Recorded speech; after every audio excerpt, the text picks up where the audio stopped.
자, 성실한 성실TV 시작합니다.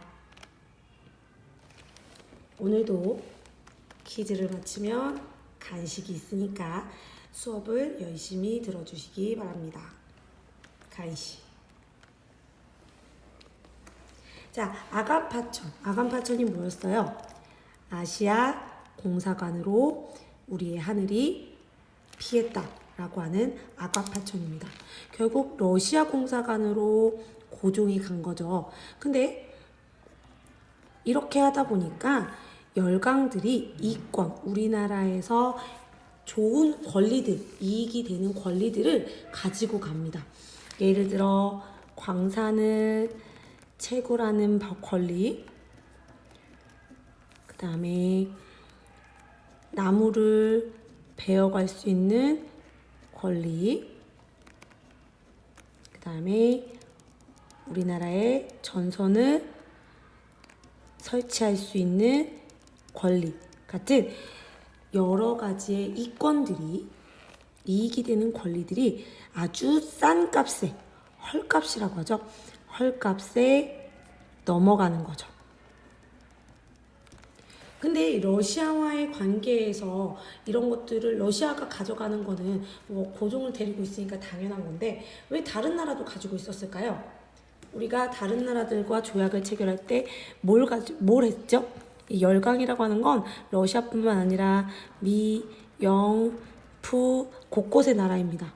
다른 나라들이랑 뭘 맺었었냐면 바로 최혜국 대우 때문에 여러 가지 이권들이 공통적으로 팔리게 되는 거죠. 그래서 국민들 사이에서는 이러다가는 우리 나라가 없어지겠다라고 해서 자주 독립에 대한 요구가 높아집니다. 그리고 사람들을 계몽하기 위해서 계몽을 지원하는 독립신문을 창간하는데 정부가 이것에 지원을 하게 되는 거죠. 자, 이게 무슨 뜻이냐? 계몽이라고 하는 건 깨어나다, 꿈에서 나아간다라는 뜻이라고 했어요. 예전에는 몰랐던 것들을 이제는 알면서 사람들이 똑똑해지면서 어두운 세계에서 밝은 세계로 간다는 거죠. 마치 형광등이 켜지는 것처럼. 그런데 사람들에게 알리기 위해서는 신문이라고 하는 걸 만들어서 사람들한테 알리는 거예요. 오늘날의 뉴스라든지 아니면 네이버 지식인이라든지 이런 것들을 통해서 알리듯이 신문을 통해서 많은 사람들한테 알리는 것을 정부가 지원을 합니다. 그리고 얼마 후 서재필과 갑신정변 때 미국으로 망명을 갔던 서재필과 정부의 관료들이 독립신문을 따서 독립협회를 조직하게 되는 거죠. 근데 이 독립협회에 누가 들어올 수 있느냐 하는 거에 대해서는 당시 독립협회가 독립문을 건설했거든요.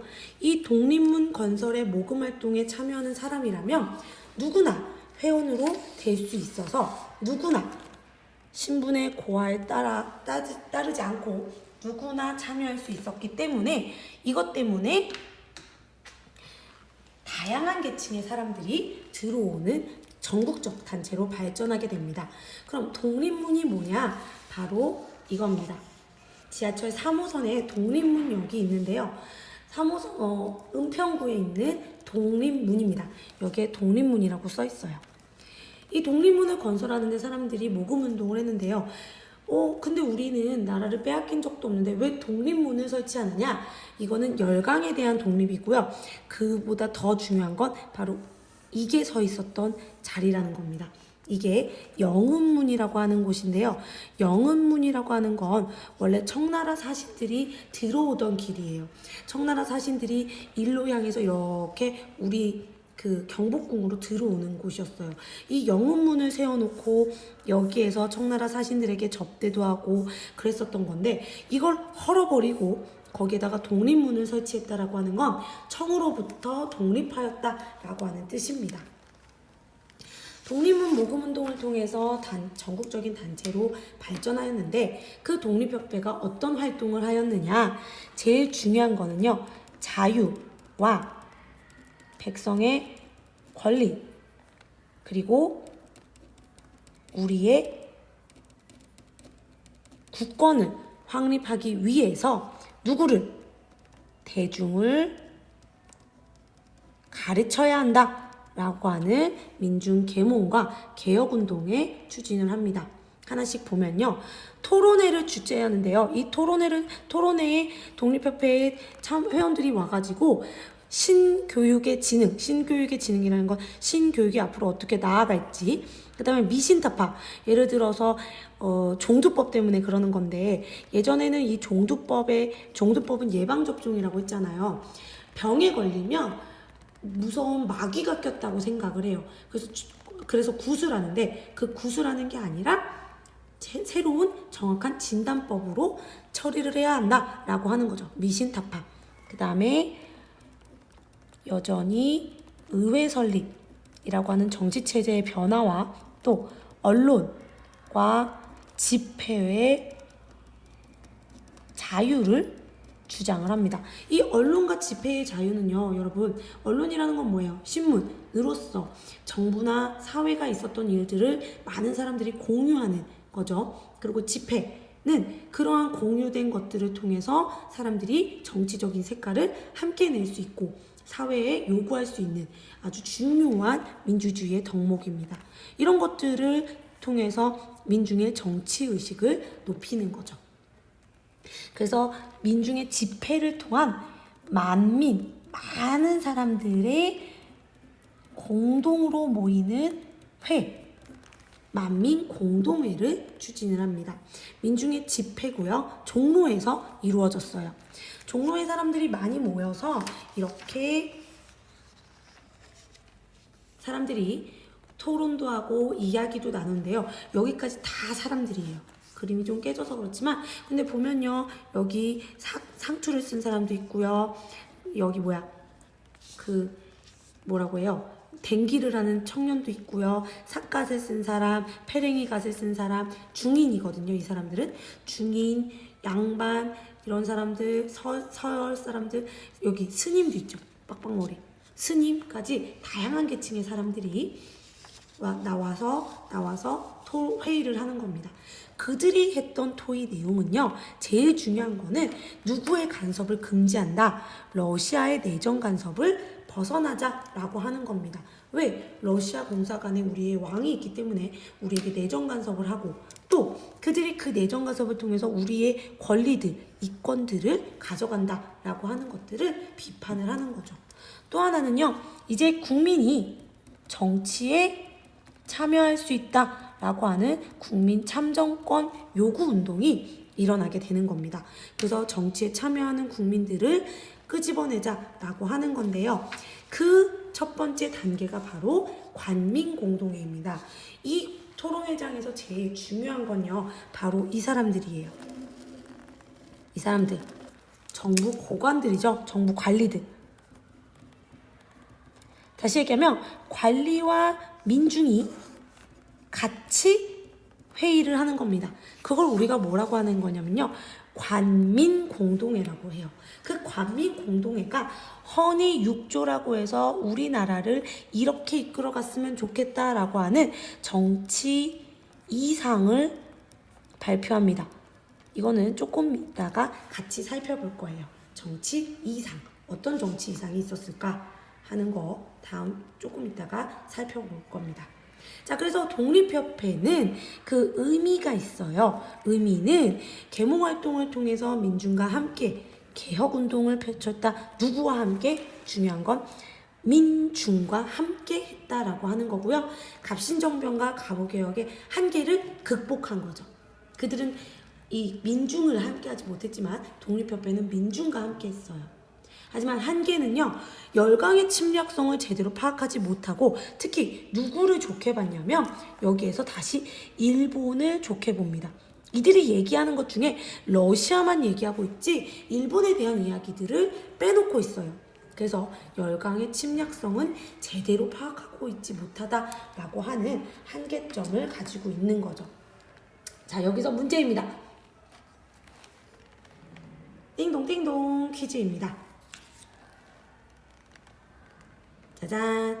자, 독립협회가 헌의육조를 발표하면서 정부는, 특히 고종은 독립협회가 황제를 폐위한다 라고 생각해서, 황제를 폐위하고 공화국, 왕이 없는 나라를 세우려고 한다 라고 생각을 해서 땡땡땡땡을 앞세워 탄압하였습니다.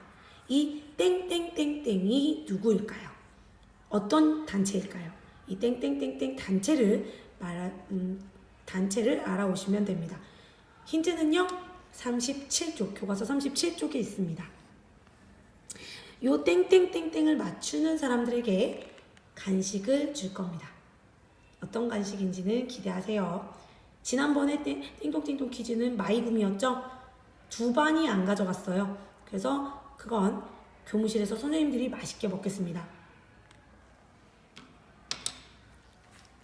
자, 그런데 대한제국 아간파천은 어쨌든 고종도 아간파천이 그렇게까지 좋지는 않을 거야. 왜냐면 아시아 공사관에 우리의 하늘이 있다라고 하는 것 자체는 자주적이지 않죠. 그런데 고종이 간 이유는 일본이 무서워서였죠. 근데 세력이 커지면서, 러시아 세력이 점점점 커지면서 이제 더 이상 아간파천에 있을 이유가 없고, 또 독립협회가 계속해서 고종의 환궁을 요구하고 있는 상황이었죠. 그래서 고종이 궁으로 돌아옵니다. 환궁. 그런데 고종이 돌아온 궁은 덕수궁입니다. 여기서 두 번째 띵동띵동 퀴즈입니다. 고종이 환궁한 덕수궁은요, 이때부터 이름을 덕수궁이라고 지었는데요. 이거는 순조가 자신의 아버지를 오래 살라라고 하는 뜻으로 덕수궁이라고 이름을 붙여준 겁니다. 그럼 그 이전의 이름은 땡땡궁이었습니다. 땡땡궁. 어느 궁일까요? 찾아와 주세요. 어느 궁일까요? 역시 간식이 있습니다. 하지만 요거는 조금 쉬우니까 요거는 초콜릿으로 간식을 대신하겠습니다. 자, 어쨌든 덕수궁으로 환궁한 고종은요, 고종 황제가 됩니다. 자, 여기서 중요한 건요, 이 바로 황제라는 거예요. 원래 조선은요, 왕이었어요. 누가 황제였을까요? 중국의 황제만 황제였습니다. 그리고 우리는 조선 국왕이었죠. 그런데 이제는 중국과 관계가 끊어졌잖아요. 그리고 우리가 자주독립국임을 선언을 했죠. 그러면서 조선 국왕에서 조선 황제로 격상을 하는 겁니다. 그리고 자주독립국이라는 위신을 높이는 거죠. 그리고 러시아와 일본의 균형을 이용해서 간섭을 약화시켰습니다. 그리고 연호를 광무라고 해서 우리의 연호를 갖게 되는 거죠. 그리고 국호는 대한제국, 황제가 다스리는 국가입니다. 자, 그러면 문제, 지금 우리는 뭘까요? 대한민국. 그럼 누가 다스리는? 맞습니다.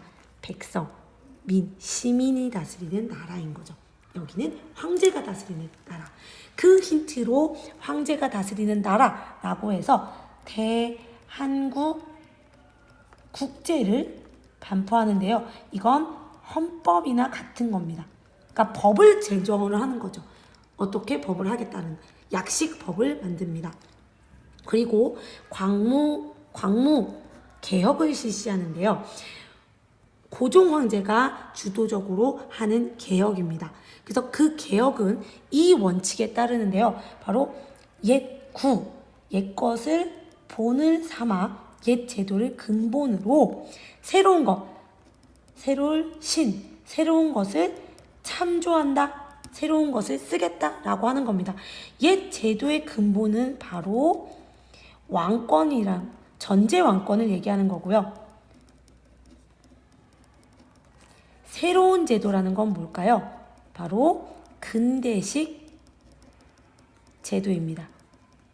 그런데 이 근대식 제도는 뭘 침해하지 않는 왕권을 침해하지 않는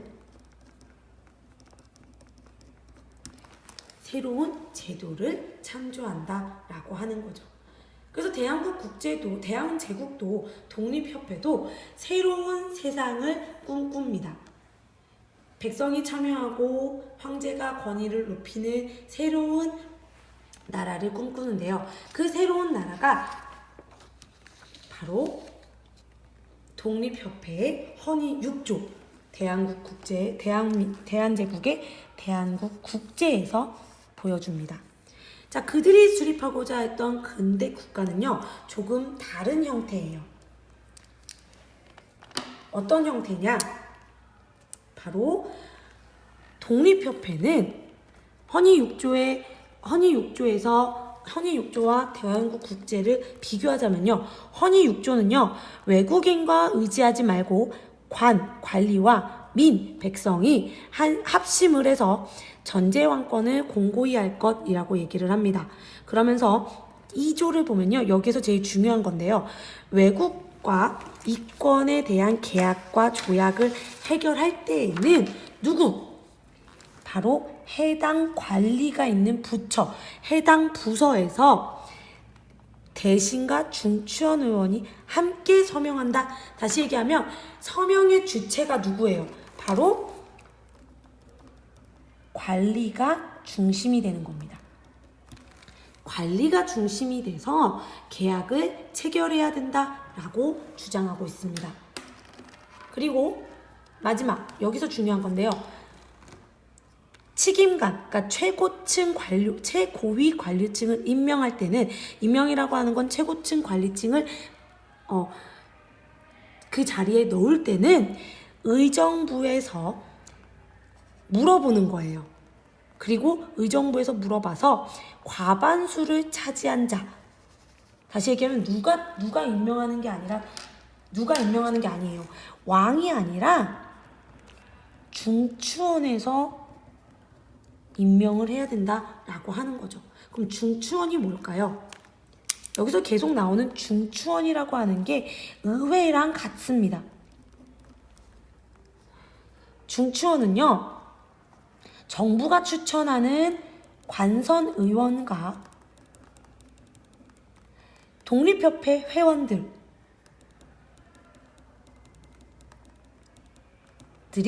민선 의원이 돼서, 그러니까 국가가 뽑는 관선 의원과 백성들이 뽑는 민선 의원이 중추원을 이루어서 이들이 바로 중심적인 역할을 한다는 거죠. 그래서 우리가 보면요, 독립협회는요, 황제보다 민선 의원으로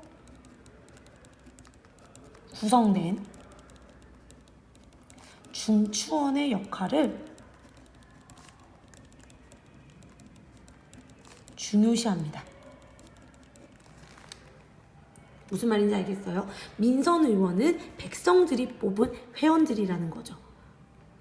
그러니까 관리가 아닌 거예요. 관리와 백성들이 뽑은 사람으로 구성되어 있는 중추원을 중요시한다라고 하는 겁니다. 그럼 대한국 국제는 어떠냐면요, 대한국 국제는요, 만세불변, 다시 얘기하면 앞으로도 변하지 않는 전제 정치다. 그래서 누구에게 권리가 있다? 대황제에게 모든 군주권이 있다라고 하는 겁니다. 그래서 대한제국의 황제가 문무관리, 모든 관리의 임명과 파면, 해직까지 그 모든 권리를 갖고요. 조약국은요, 반드시 황제가 체결해야 하는 겁니다. 다시 얘기하면 대한국 국제는요, 대한제국은 군주권이 모든 것을 갖는 강력한 체제이다 라고 하는 거죠. 그래서 둘의 성격이 분명해요. 그러니까 고종은 이 독립협회의 활동이 자신을 몰아낸다라고 생각을 하는 겁니다. 하지만 몰아내는 건 아니고요. 황제를 없애고 공화국으로 지금과 같이 대통령의 세계로 가자는 건 아니고요. 독립협회가 추구하는 세상은 입헌군주제입니다. 다시 얘기하면 헌법상의, 그러니까 법률상의 황제라는 거죠. 황제가 법률상에 있는 거고요. 그 다음에 대한제국은 황제 중심 국가입니다.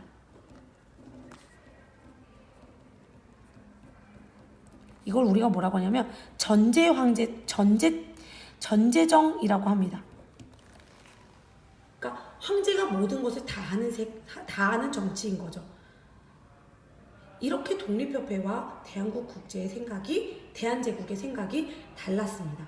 그래서 독립협회는 결국은 해산이 되었고요. 대한제국이 광무개혁으로 예전과 같은 형식으로 개혁을 추진하고 있던 것입니다. 자, 요 과정까지가 오늘의 수업입니다. 이후부터는요, 그러니까 대한제국이 어떻게 외국과 조약을 맺고, 여기서 문제가 되는 건 이제 일본이 다시 부상을 하면서 러시아와 세력이 균일했는데, 이 러시아와 일본의 사이에서 러일 전쟁이 터지면서 조선의 운명이 조금씩 달라집니다. 이 러일 전쟁 부분은 다음 시간에 할 거예요. 그래서 조선이 어떻게 이후에 정치를 이끌어 나갔는지를 살펴보면 좋겠습니다. 자, 이게 고종이 황제가 된 모습입니다. 고종 황제가 앞으로 조선을 어떻게 이끌어 나갈지 다음 시간에 더 자세히 살펴봅시다. 그렇다면 학습지 다 채우고요. 수업 시간에 봅시다. 바이. 안녕.